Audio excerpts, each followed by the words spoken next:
శుభవార్త, అందరికీ శుభవార్త. వ్యాధి బాధల చేత బాధపడుతున్నారా?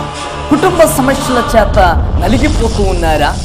ఇబ్బందుల చేత, ఆర్థిక సమస్యల చేత, కష్టముల చేత బాధపడుతూ ఉన్నారా? 40 రోజుల ఉపవాస ప్రార్థనలు.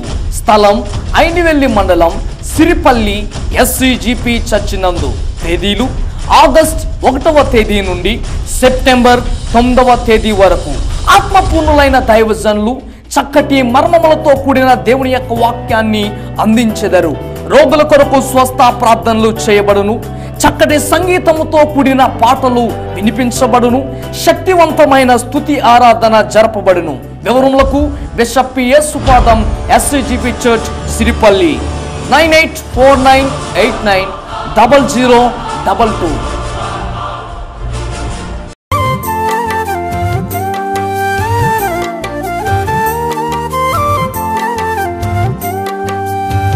Praise the Lord. Greetings to you in the most precious name of our Lord and Savior Jesus Christ.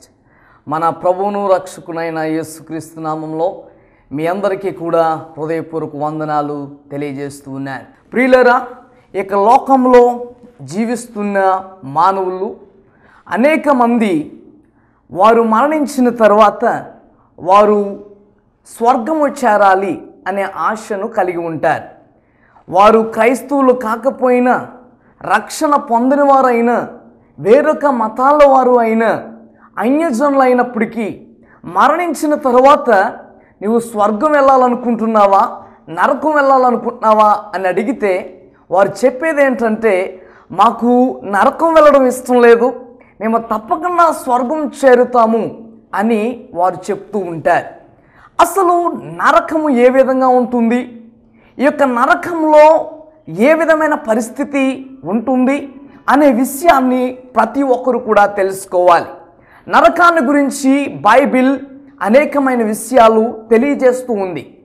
దేవుని యొక్క వాక్య భాగంలో మనం గమనించినప్పుడు యేసుక్రీస్తు ప్రభు ఈ యొక్క భూమి మీద ఉండగా ఆయన నరకాన్ని గురించి మాట్లాడుతూ ఒక ప్రత్యేకమైన సన్నివేశాన్ని, ఒక సందర్భాన్ని చాలా చక్కగా వివరించినట్లుగా వాక్య భాగంలో మనం చూస్తూ ఉన్నాం.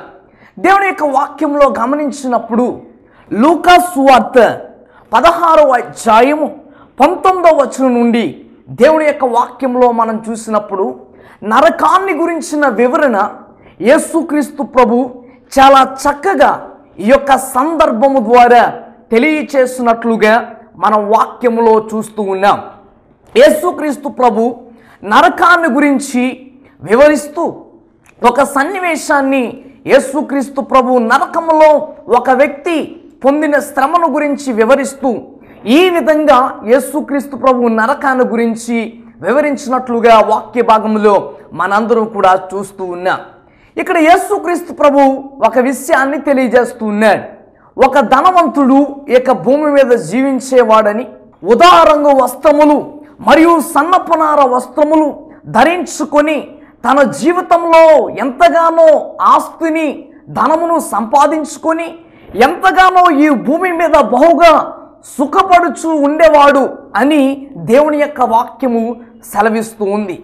అయితే అదే సమయంలో మరి యొక్క పేదవాడు, దరిద్రుడు, కనీసం తినడానికి కూడా సరైన ఆహారం లేని వ్యక్తి కూడా భూమి మీద అదే సమయంలో జీవిస్తూ ఉన్నాడు అనే విషయాన్ని యేసుక్రీస్తు ప్రభు యొక్క సందర్భంలో మరి తెలియచేసినట్లుగా మనం చూస్తున్నాం.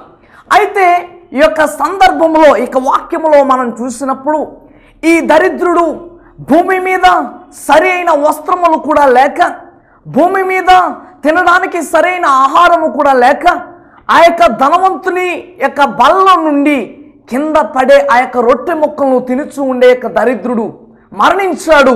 ఇక దరిద్రుడు మరణించిన తరువాత, ఈ లాజరు మరణించిన తరువాత, ఆయన మరణించగానే అబ్రహాము యొక్క రొమ్మున మరి ఆనుకున్నటకు దేవదూతల చేత కొనిపోయినట్లుగా వాక్య భాగంలో మనం చూస్తూ ఉన్నాం.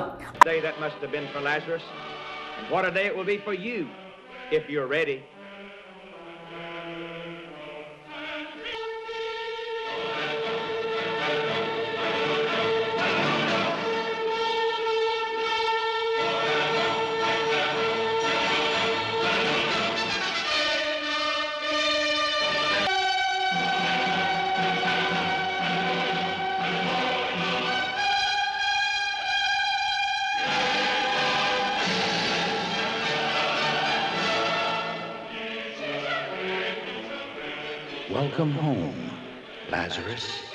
We've been waiting for you. You'll never again be hungry or thirsty. అయితే ఆ తదుపరి ధనవంతుడు ఈ భూమి మీద సుఖాన్ని అనుభవించి ఏది కావాలంటే దానిని తిని త్రాగిన ధనవంతుడు కూడా మరణించాడు.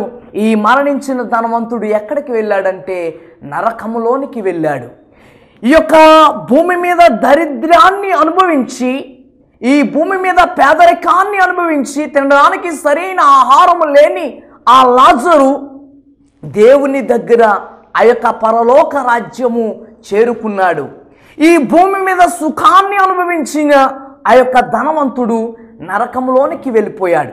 అయితే ఇక సమయమందు ఒక నరకాన్ని గురించిన కొన్ని విషయాలు నేను మీకు తెలియచేయాలని ఆశపడుతున్నాను.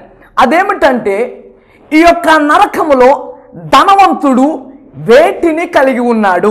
ధనవంతునికి నరకములో ఉన్నది ఏమిటి? ధనవంతుడు నరకములో కలిగి ఉన్నది ఏమిటి? What did the rich man have in హెల్? ఈ యొక్క నరకములో ధనవంతుడు వేటిని కలిగి ఉన్నాడు? వాక్యంలో ఈ యొక్క వాక్యాన్ని మనం శ్రద్ధగా పరిశీలించినట్లయితే ఈ యొక్క వాక్య భాగములో మనం గమనిస్తూ ఉన్నాం, ఈ ధనవంతుడు నరకములో 7 కలిగి ఉన్నాడని వాక్య భాగము సెలవిస్తూ ఉన్నది. మొట్టమొదటిగా ధనవంతుడు నరకములో ఏమి కలిగి ఉన్నాడు? What did the rich man have in hell? First of all if you see in the Bible, మనం బైబిల్లో చూసినట్లయితే మొట్టమొదటిగా అతడు నరకములో కలిగి ఉన్నది ఏంటో తెలుసా? బైబిల్ వాక్య భాగంలో లూకాసు వార్త 16వ అధ్యాయము 23వ వచనంలో ఈ యొక్క దరిద్రుడు చనిపోయి దేవదూతల చేత అబ్రహాము రొమ్మున ఆనుకొనుటకు కొనిపోబడెను. ధనవంతుడు కూడా చనిపోయి పాతి పెట్టబడెను. అప్పుడు పాతాళములో బాధపడుచు కన్నులెత్తి దూరము నుండి అబ్రహాము రొమ్మున ఆనుకొని ఉన్న లాజరును చూసి, మొట్టమొదటిగా ఈ యొక్క ధనవంతుడు ఆ యొక్క నరకములో కలిగి ఉన్నది ఏమిటంటే he has a great pain or torment. ఇతను నరకములో మొట్టమొదటిగా కలిగి ఉన్నది ఏంటంటే భయంకరమైన బాధను కలిగి ఉన్నాడు. 23వ వచనం చాలా స్పష్టంగా తెలియజేస్తుంది, అతడు పాతాళములో బాధపడుచు. పాతాళములో అంటే నరకములో మొట్టమొదటిగా ఈ ధనవంతుడు దేన్ని కలిగి ఉన్నాడంటే భయంకరమైన బాధను కలిగి ఉన్నాడు. ఈ యొక్క నరకములో ఇతను సంతోషాన్ని కలిగి లేడు కానీ, ఈ నరకములో ఇతనికి ఆనందము లేదు కానీ, ఈ నరకములో ఇతను స్వేచ్ఛాపూరితముగా లేడు కానీ, ఈ నరకములో ఇతను దేన్ని కలిగి ఉన్నాడంటే మొట్టమొదటిగా భయంకరమైన బాధపడుచు ఉన్నాడు. నరకములో మొట్టమొదటిగా ఏమి కలిగి ఉంటాదో తెలుసుకోవాలని ఆశపడితే ఈ యొక్క సందర్భం ద్వారా యేసుక్రీస్తు ప్రభు స్పష్టంగా తెలియజేసేది ఏమిటంటే నరకములో భయంకరమైన బాధ ఉంటుంది. ఈ ధనవంతుడు భూమి మీద సుఖాన్ని అనుభవించి, భూమి మీద ఏ బాధ పడని ధనవంతుడు, భూమి మీద క్షేమముగా ఎంతో ఆనందముగా జీవించిన యొక్క ధనవంతుడు నరకములో భయంకరమైన బాధను కలిగి ఉన్నాడు. మత్తయి సువార్త 8వ అధ్యాయము 2వ వచనాన్ని మనం చూసినట్లయితే అక్కడ ఏడ్పును పండ్లు కొరుకుటను ఉండును అని వాక్యం సెలవిస్తుంది. అంటే ఇక్కడ మనం చాలా స్పష్టంగా గమనించాలి, ఈ యొక్క నరకములో ఇతను ఎలాంటి బాధపడుతున్నాడో తెలుసుకోవాలంటే ఈ యొక్క వాక్య భాగం చాలా చక్కగా మనకి అర్థం చేసుకోవడానికి సహకరిస్తుందండి. ఇక్కడ ఈ యొక్క రాజ్య సంబంధులు అంటే యేసు క్రీస్తుని ఎరగని వారు, ఆ పరలోక రాజ్య పౌరసత్వాన్ని పొందుకోలేని వారు, పౌరస్థితిని పొందుకోలేని వారు ఈ భయంకరమైన నరకంలోనికి వెళ్ళిపోతారు. ఆ యొక్క నరకంలో ఎంత బాధ ఉంటుందంటే ఆ యొక్క నరకంలో ఎంతో ఏడ్పు ఉంటుంది, అంతేకాదు పండ్లు కొరుక్కుంటే కూడా ఉంటుందని దేవుని యొక్క వాక్య భాగము చాలా స్పష్టంగా మనందరికీ తెలియజేస్తుంది. ప్రియులారా, ఈ యొక్క ధనవంతుడు మొట్టమొదటిగా నరకంలో దేన్ని కలిగి ఉన్నాడో మనం చూసినట్లయితే ఇతను భయంకరమైన బాధను కలిగి ఉన్నాడు. రెండవది ఈ యొక్క ధనవంతుడు కలిగి ఉన్నది ఏమిటి? దేవుని యొక్క వాక్యంలో చూద్దాం. మనం అదే యొక్క వాక్య భాగంలో లూకాసు సువార్త 16వ అధ్యాయము 23వ అధ్యాయము 2వ భాగంలో చూసినప్పుడు అతడు కన్నులెత్తి దూరము నుండి అబ్రహాము రొమ్మును ఆనుకుని ఉన్న లాజరును చూసి, నరకంలో ధనవంతుడు కలిగి ఉన్న రెండవది ఏంటో తెలుసా? The rich man had in hell. Secondly is that he had eyes to see. రెండవది ఏమిటంటే అతడు చూడడానికి కనుదృష్టిని కలిగి ఉన్నాడు. ఇతడు ఆ యొక్క నరకములో ఉండి కూడా ఆ పరలోకములో అబ్రహాము రొమ్మున ఆనుకుని ఉన్న లాజరును చూసి అని దేవుని యొక్క వాక్యము సెలవిస్తుంది. If you observe the Bible, మనం బైబిల్ని మనం గమనించినట్లయితే, ఇక వాక్య భాగాన్ని స్పష్టంగా మనం చూసినట్లయితే, రెండవది ఇతను నరకములో కనుదృష్టిని కలిగి ఉన్నాడు. కనుదృష్టిని కలిగి ఉన్నాడు. He could see the Lazarus who was in the bosom of Abraham. Abraham రొమ్మును ఆనుకుని ఉన్న లాజరును ఇతను చూడగలిగాడు. ఇక మొట్టమొదటిగా బాధను కలిగి ఉన్నాడు. రెండవది నరకములో ఇతను ఏమి కలిగి ఉన్నాడంటే కనుదృష్టిని కలిగి ఉన్నాడు. ఆ యొక్క అబ్రహామును చూస్తూ ఉన్నాడు, పరలోకంలో ఉన్న లాజరును చూస్తూ ఉన్నాడు. రెండవదిగా కనుదృష్టిని కలిగి ఉన్నాడు. మూడవదిగా నరకంలో ఈ యొక్క ధనవంతుడు ఏమి కలిగి ఉన్నాడో చూసినట్లయితే, ఆ యొక్క వాక్య భాగంలోనే ఈ యొక్క 16వ అధ్యాయములో 24వ వచనంలో మనం చూసినప్పుడు మూడవది ఇతను ఏమి కలిగి ఉన్నాడో వాక్య భాగము చాలా స్పష్టంగా తెలియజేస్తుందండి.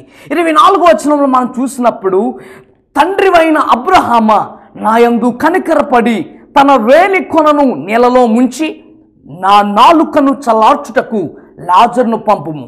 నేను ఈ అగ్ని జ్వాలలో యాతన పడుచున్నానని కేకలు వేసి చెప్పాను. మూడవదిగా ఈ ధనవంతుడు నరకములో దేన్ని కలిగి ఉన్నాడో మనం చూసినట్లయితే, మూడవదిగా ఇతడు భయంకరమైన దాహాన్ని కలిగి ఉన్నాడు. Thirdly he has a great thirst. మూడవదిగా ఇతడు భయంకరమైన దాహాన్ని కలిగి ఉన్నాడు. ఎంత దాహాన్ని ఈ ధనవంతుడు కలిగి ఉన్నాడంటే, ఆ నరకములో బగబగా కాలిపోతూ, ఆ నరకములో బాధపడుచు, ఆ నరకములో ఉండి ఆ యొక్క పరలోకములో అబ్రహాము రొమ్మును ఆనుకుని ఉన్న లాజరును చూస్తూ ఏమంటున్నాడో తెలుసా? తండ్రి అయిన అబ్రహామా, నీ యొక్క రొమ్మును ఆనుకొని ఉన్న ఆ లాజరును నా దగ్గరికి పంపించి తన వేలి కొనను, తన వేలిని నీళ్ళలో ముంచి ఆ యొక్క వేలు నుండి కారే ఒక నీటి చుక్కను నా నోటిలో పోసి, నా యొక్క నాలుకపై పోసి నా యొక్క దాహాన్ని చల్లార్చు అని బ్రతిమలాడుకుంటున్నాడండి. బ్రతిమలాడుకుంటున్నాడు. ఈ ధనవంతుడు ఎంత భయంకరమైన దాహాన్ని కలిగి ఉన్నాడంటే, ఈ నరకంలో ఎంత భయంకరమైన దాహముతో ఇతను బాధపడుచున్నాడో మనం తెలుసుకోవాలంటే ఒక మాటలో మనం చాలా స్పష్టంగా గమనించగలమండి. అదేంటో తెలుసా? అయ్యా, ఒక గ్లాస్ వాటర్ పంపించని అడగలేదు. Abraham, please send me a glass of water అని అడగలేదండి. ఆయన ఏమని అడుగుతున్నాడో తెలుసా? అయ్యా, అతని వ్రేలు నీళ్ళలో ముంచి ఆ యొక్క వ్రేలు నుండి కారే ఒక నీటి చుక్క నా యొక్క నాలిక మీద పోసి నాకు ఉన్న యొక్క దాహాన్ని చల్లార్చు అని బ్రతిమలాడుకుంటున్నాడు. ప్రియులారా, ఎంత భయంకరమైన దాహాన్ని ఈ ధనవంతుడు ఆ నరకములో కలిగి ఉన్నాడో ఒకసారి ఆలోచించండి. ఈ భూమి మీద ఉండగా ఏది కావాలంటే అది త్రాగాడు.